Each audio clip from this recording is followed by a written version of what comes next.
Alright, today I'm going to show you some secrets that not a lot of people know about at the Denver Museum of Nature and Science. I talked to the guy who painted the backgrounds here.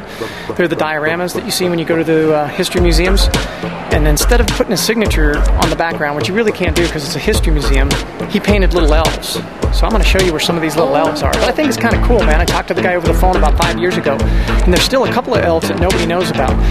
You can go to the front desk here at the Denver Museum of Nature and Science, and they'll give you a little handout. But let me show you where some of them are. It's kind of neat, man. It makes it a little more exciting if you got kids. You know, because museums can get a little boring unless you're in New York or LA or, you know, DC. So here we go. I'll take you on an adventure.